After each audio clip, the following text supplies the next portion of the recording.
അട്ടപ്പാടി മധു വധക്കേസിൽ 12 പ്രതികൾക്ക് ജീവപര്യന്തം, 16-ാം പ്രതിക്ക് 1 വർഷം തടവ്, 3 പ്രതികളെ വെറുതെ വിട്ടു.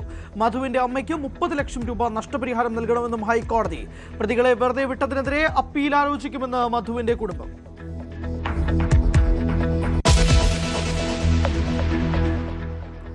രത്തൻ കേൽക്കറുടെ നിയമനം ന്യായീകരിച്ചു മുഖ്യമന്ത്രി. കേൽക്കർക്കെതിരെ ആരും മുൻപ് പരാതികൾ ഉന്നയിച്ചിട്ടില്ലെന്ന് VD സതീശൻ.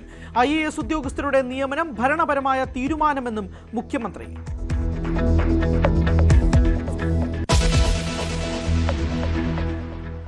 ഗൺമാൻമാരുടെ മർദ്ദന അന്വേഷണത്തിൽ ADGP MR അജിത് കുമാർ ഇടപെട്ടതിന്റെ കൂടുതൽ വിവരങ്ങൾ പുറത്ത്. ഉദ്യോഗസ്ഥരെ ചോദ്യം ചെയ്യാനുള്ള നീക്കം തടഞ്ഞു.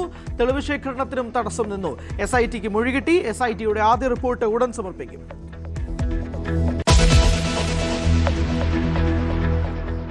PSC റാങ്ക് ലിസ്റ്റുകളുടെ കാലാവധി നീട്ടി. സർക്കാർ ശുപാർശ PSC അംഗീകരിച്ചു. 289 റാങ്ക് ലിസ്റ്റുകളുടെ കാലാവധി നീട്ടും.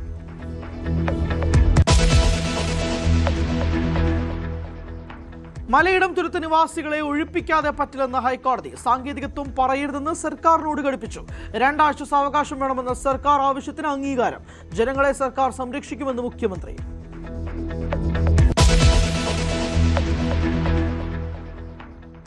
പെട്രോളിനും ഡീസലിനും വീണ്ടും വില കൂടി. ഇന്ന് കൂടിയതിൽ ലിറ്ററിന് 2.61 രൂപ വീതം.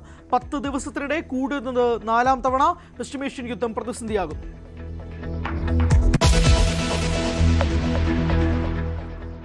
സംസ്ഥാനത്ത് ഇടിമിന്നലോടുകൂടിയ ഇടത്തരം മഴയ്ക്കും ശക്തമായ കാറ്റിനും സാധ്യത. ഇടിമിന്നൽ ജാഗ്രതാ നിർദ്ദേശങ്ങൾ പാലിക്കണമെന്ന് അധികൃതർ. 6 ജില്ലകളിൽ യെല്ലോ അലർട്ട്. കാലവർഷം കേരളത്തിലെത്താൻ വൈകുമെന്നും കാലാവസ്ഥാ കേന്ദ്രം.